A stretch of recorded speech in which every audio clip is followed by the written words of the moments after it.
हरे कृष्णा। आज दोपहर की उनके दिल की बातें ये रहेगा टॉपिक, और क्या हो सकती है वो बातें, ये जानने की कोशिश करेंगे। आज के रीडिंग से टारो में से लेंगे कुछ कार्ड, साथ ही साथ ओरेकल में से भी देखेंगे मैसेजेस। तो शुरुआत करेंगे कार्ड शफल करके।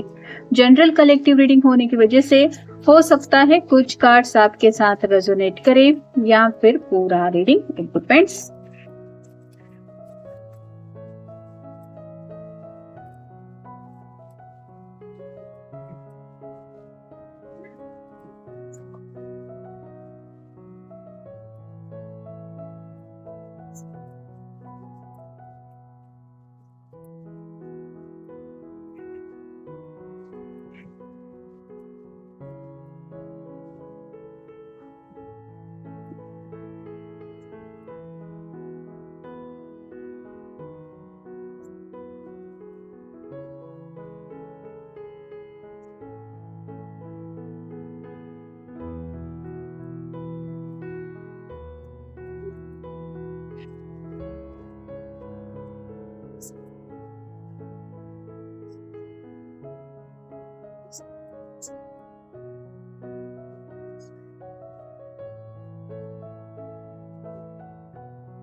हैंगमैन का कार्ड पहले मिला है, जो बताता है कि अलग नजरिए से सिचुएशन को समझने की कोशिश जरूर ये कर रहे हैं।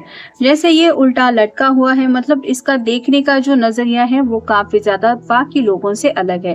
तो वैसे ही कुछ मसले जब इंसान की समझ में नहीं आते तो किसी को भी लगता है कि शायद मैं कहीं पे गलती कर रहा हूँ बात को समझने के लिए या फिर हालात को अंडरस्टैंड करने के लिए। तो यहाँ पे भी ये अलग अलग सिचुएशन को समझने की अलग अलग नजरिए से कोशिश कर रहे हैं। कहीं ना कहीं आप कह सकते हैं कि थोड़ा सा इन्हें लग रहा है कि पॉइंट ऑफ व्यू अगर इंसान चेंज कर दे तो प्रॉब्लम भी चेंज होते हुए नजर आते हैं। वैसे ही शायद इनकी कुछ यहाँ पे कोशिश है। डेथ का कार्ड है, यानी कि स्कॉर्पियो का आपका या उनका साइन हो सकता है। नई शुरुआत करने के लिए ये पर्सन काफी ज्यादा बेकरार है, लेकिन नई शुरुआत तभी हो पाती है जिंदगी में जब पुरानी बातों से हम डील कर चुके होते हैं। और यहाँ पे ये पर्सन वैसे ही शुरुआत के लिए आगे बढ़ तो रहे हैं, लेकिन जैसे यहाँ पे रास्ते में आप देख सकते हैं कोई ना कोई है जो इनको आगे बढ़ने के लिए रोक रहा है और ये समझा रहे हैं कि मुझे रुकना नहीं है, मुझे आगे बढ़ना है। वैसे ही आपके पर्सन को लगता है कि जो भी रास्ते में रुकावटें हैं उनको साइड में करने की जिम्मेदारी इन्हीं की है, और जो भी दिक्कतें हैं उनसे ये डील करने की अपनी तरफ से कोशिश कर रहे हैं। हर्मिट का कार्ड है, वर्गो का आपका या उनका साइन हो सकता है। रात रात भर ये काफी ज्यादा प्रॉब्लम का सोल्यूशन ढूंढने में वक्त बिता चुके हैं और कहीं ना कहीं एक्शन लेने के लिए अब इन्हें लगता है कि वेट एंड वॉच की एनर्जी में रुकना नहीं चाहिए। हर्मिट का कार्ड ये भी बताता है कि कुछ लोग शायद काफी वक्त से एक दूसरे से बातचीत नहीं कर रहे और ये चाहते जरूर है कि जल्द से जल्द आप दोनों में पहले जैसी बातचीत शुरू हो। थ्री ऑफ वांड्स का कार्ड अगला मिला है, जो बताता है फायर साइन को, एरीज, लियो या फिर सैजिटेरियस। डिसीजन मेकिंग चल रहा है, जो भी उनके सामने ऑप्शंस है, मतलब प्रेजेंट हालात में जो भी उनके सामने रास्ते हैं उसमें से कौन सा रास्ता चूज करना है, इसके ऊपर ये काफी ज्यादा अपना फोकस किए हुए हैं। एक हाथ वैन में होल्ड करके रखा है, जो बताता है कि कुछ इंपॉर्टेंट डिसीजन के ऊपर तो ये पहुंच ही चुके हैं, लेकिन जैसे होता है कि फाइनल स्टेप लेने से पहले इंसान दोबारा सोचने पे फोकस करता है, वैसे ही ये दोबारा सोच विचार करके कुछ बातों को कंफर्म करने की कोशिश कर रहे हैं। चैरियट का कार्ड है, कर्क राशि, आगे बढ़ना चाहते हैं। ये दो हॉर्सेस है, दोनों एक दूसरे से काफी ज्यादा अपोजिट है। वैसे ही उनको भी पता है कि आप दोनों का स्वभाव शायद एक दूसरे से काफी ज्यादा अलग है, लेकिन जब सच्चे दिल से इंसान को लगता है कि कितनी भी कुछ भी बातें क्यों न हो, मुझे यही पर्सन मेरे लिए बेस्ट मैच लगता है या फिर यही पर्सन है जो मेरे लिए सही है, तो इंसान जिंदगी में आगे बढ़ना जरूर चाहता है। और यहाँ पे भी ये पर्सन अपनी तरफ से वैसे ही कोशिश कर रहे हैं। फाइनल कार्ड मिला है फोर ऑफ सॉर्ड्स का। एयर साइन है जेमिनी, लिब्रा, एक्वेरियस। तो मैनिफेस्टेशन कर रहे हैं। यहाँ पे 3 सॉर्ड्स दीवार पे हैं। मतलब कुछ लोगों को ये जरूर पता है कि आगे बढ़ना तो चाहते हैं, लेकिन दोनों के बीच में कुछ ना कुछ रुकावटें हैं, कुछ मसले हैं, कुछ प्रॉब्लम है। यहाँ पे थर्ड पार्टी कनेक्शन है ऐसा नहीं है, लेकिन दोनों के बीच में अगर कोई प्रॉब्लम आता है तो वो भी थर्ड पार्टी के इक्वल ही काम करता है, मतलब दोनों को एक होने नहीं देता। वैसे ही जो भी दिक्कतें हैं, जो भी मसले हैं, उनको जल्द से जल्द सुलझा के सब कुछ सही हो जाए। स्पेसिफिकली यहाँ पे हाथ के पास एक सॉर्ड रखी हुई है जो बताती है कि अगर बातचीत दोनों के बीच में पूरी तरह से बंद है तो ये चाहते हैं कि बातचीत दोबारा शुरू हो जाए। ट्विंकलिंग कार्ड बताता है कि आपसे फोन पे कम्युनिकेट कर सकते हैं या फिर आपके फोन का इंतजार ऑलरेडी कर रहे हैं। मतलब अगर डायरेक्टली आज आप दोनों का मिलना पॉसिबल नहीं है तो ये सोच जरूर रहे हैं कि मैं अपने पर्सन से फोन पे तो बात कर ही सकता हूँ या फिर कोशिश करता हूँ। कम्युनिकेटिंग मतलब अपने आप से काफ़ी कुछ ये बातें डिस्कस करके आए हैं। कुछ अगर फैसला लेना था तो उन्हें लगता है कि आपसे भी कुछ बातें इनको बता के डिस्कस करनी ज़रूरी है, तब जाके कहीं क्लियर कम्युनिकेशन हो जाएगा और साथ ही साथ उनका शायद फैसला लेने में भी उनको आसानी होगी। Will you meet me? अगर पॉसिबल है तो ये डायरेक्टली आपसे मिलने की भी चाहत रखते हैं। मतलब अगर आप दोनों एक ही शहर में रहते हैं तो हो सकता है ये आपको मिलने के लिए भी पूछें। अंडरस्टैंडिंग इमोशंस का कार्ड बताता है कि जिस तरह से ये आपके पॉइंट ऑफ व्यू को समझने की कोशिश कर रहे हैं, वैसे ही उनको भी थोड़ा सा समझ के लेने की ज़रूरत है। तो एक दूसरे को इंसान तभी समझ के ले पाएगा जब एक दूसरे के जज्बात जानने के लिए थोड़ा रास्ता ओपन हो जाएगा। और अगर बातचीत बंद है तो कैसे कौन किसी के इमोशन समझ सकता है, ये उनको लग रहा है। गॉन अवे मतलब जो भी दिक्कतें हैं वो थोड़ी थोड़ी करके तो वो कुछ मसले शायद सॉर्ट आउट हो चुके हैं।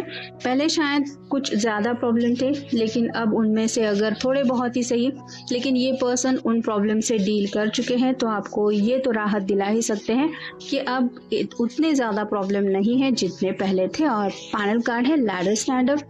तो आगे बढ़ने के लिए जैसे कोई सीढ़ी इंसान को चाहिए होती है जो शॉर्टकट लेके आए, वैसे ही इनको भी शायद या तो कोई ऐसा रास्ता मिल गया है जो उनको लग रहा है कि शॉर्टकट हो सकता है, या फिर आपका सपोर्ट चाहते हैं जिंदगी में आगे बढ़ने के लिए। क्योंकि ये अकेले के बलबूते पे तो अपनी जर्नी कंटिन्यू नहीं कर सकते, क्योंकि अकेलेपन में काफ़ी ज़्यादा ये बोर हो रहे हैं। लोनलीनेस काफ़ी ज़्यादा है। इस कार्ड में भी आप देख सकते हैं, हैंगमैन के कार्ड में भी ये अलग नज़रिए से सोचने की कोशिश कर रहा है। और ये कार्ड भी बताता है कि रात को भी इस पर्सन को चैन बिल्कुल भी नहीं है, तो इसलिए ये चाहते हैं कि कोई तो हो मेरे साथ जो ज़िंदगी में हर कदम पे मेरा साथ देने के लिए, मुझे समझ के लेते हुए मेरे साथ आगे बढ़े। रिकंसिडर का कार्ड वही बता रहा है।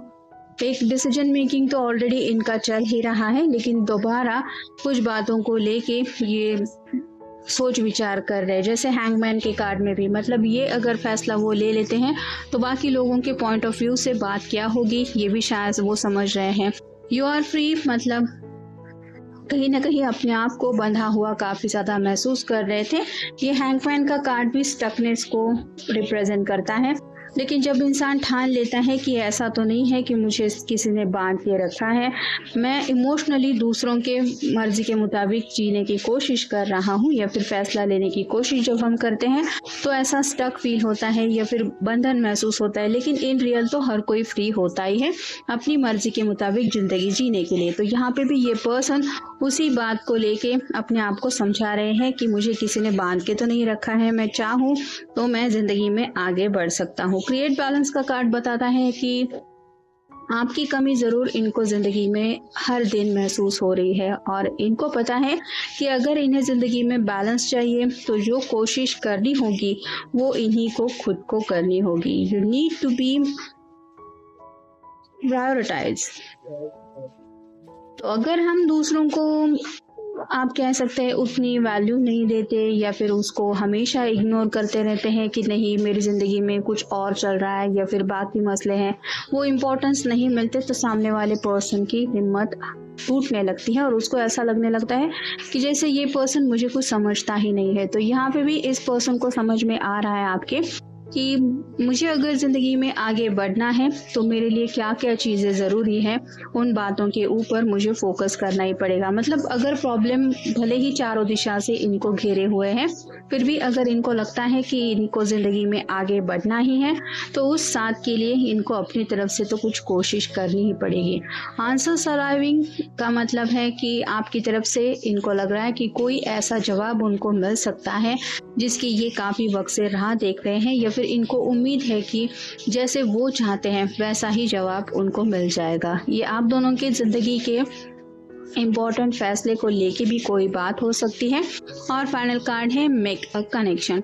दोनों के बीच में अगर कुछ प्रॉब्लम आया है, कुछ ऐसे दिक्कतें आई हैं जिस वजह से नो कांटेक्ट जोन में अगर है, तो ये पर्सन दोबारा आपसे कांटेक्ट में आना चाहते हैं और जो कनेक्शन आप दोनों के बीच में है उसको और ज़्यादा स्ट्रांग ज़रूर बनाना चाहते हैं। और इसीलिए ये जो हमने कार्ड देखा, हर्मिट मोड से भी बाहर निकलना चाहते हैं, साथ ही साथ एंडिंग और न्यू बिगिनिंग। मतलब अगर दोनों के बीच में कुछ तू मैं बहस हुई है तो उसको साइड में रख के चलो एक नई शुरुआत करते हैं। हैंगमैन का कार्ड ये भी बताता है कि चलो मैंने नहीं तुम्हारा पॉइंट ऑफ व्यू समझा, लेकिन मुझे बताओ तुम आखिर ऐसा क्यों सोच रहे हो या क्या सोचती हो। और ये जो कार्ड बता रहा है 3 ऑफ हैंड्स का, कि डिसीजन मेकिंग चल रहा है, इन्होंने शायद कुछ फैसला लिया है। अब आपका फैसला क्या है, घर वालों का फैसला क्या है, ये सभी बातें इकट्ठा करके शायद इनको कोई ऐसा इम्पोर्टेंट डिसीजन लेना है जिसकी वजह से आप दोनों साथ मिलके इस जिंदगी की गाड़ी को आगे ले जा सके। और इसी बात को लेके ये कुछ डीप थिंकिंग कर रहे हैं या कर रही है। तो ये था आज का रीडिंग। मिलेंगे नेक्स्ट रीडिंग में।